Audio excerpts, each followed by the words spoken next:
Assalamualaikum warahmatullahi wabarakatuh. Perkenalkan, kami dari kelompok 7 akan memaparkan tentang komunikasi dan pengambilan keputusan. Baik, yang pertama definisi komunikasi. Di antara ahli komunikasi tidak memiliki kesepakatan mengenai definisi dari komunikasi.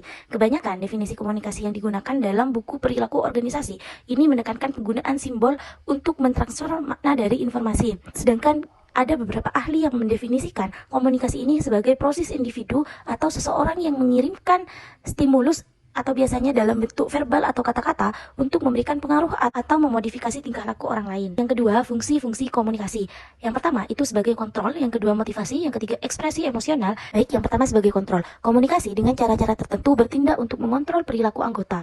Nah, yang kedua itu sebagai motivasi. Komunikasi ini menjaga motivasi dengan cara menjelaskan kepada karyawan mengenai apa yang harus dilakukan, seberapa baik pekerjaan mereka, dan apa yang dapat dilakukan untuk memperbaiki kinerja sekiranya hasilnya kurang baik.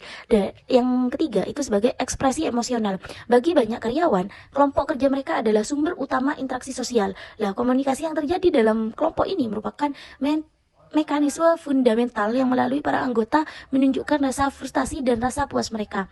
Dan yang terakhir, informasi.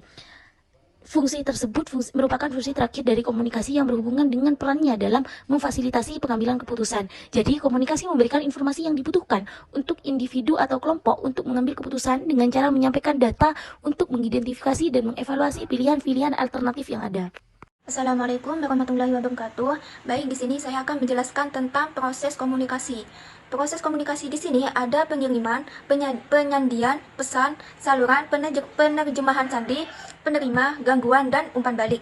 Maksudnya di sini adalah pengiriman merupakan mengirimkan sebuah pesan dengan cara menyandikan pemikiran. Kemudian saluran ini merupakan perantara yang dipakai pesan dalam menempuh perjalanan. Nah, apa yang dimaksud dengan penerima? Penerima ini adalah objek yang menjadi sasaran pesan objeknya, tetapi sebelum pesan diterima, dilakukan langkah penerjemahan terlebih dahulu, penerjemahan sandi dalam pesan tersebut. Kemudian umpan balik. Umpan balik ini adalah sarana pengecekan mengenai seberapa berhasilnya kita menyampaikan pesan yang di awal tadi.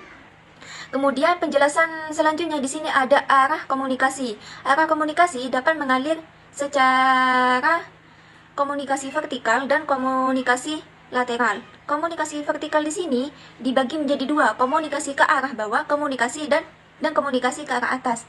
Maksudnya komunikasi ke arah bawah ini adalah memberi informasi penuh mengenai pekerjaan, struktur,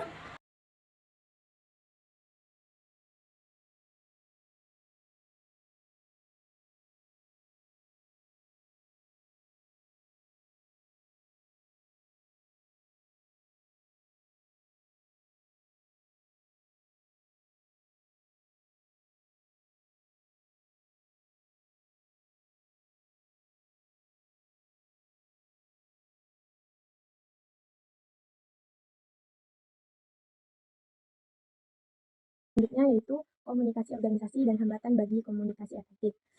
Komunikasi organisasi adalah jaringan komunikasi formal, jaringan komunikasi informal, mekanisme berbatuan, teknologi yang digunakan organisasi untuk memfasilitasi komunikasi dan manajemen pengetahuan.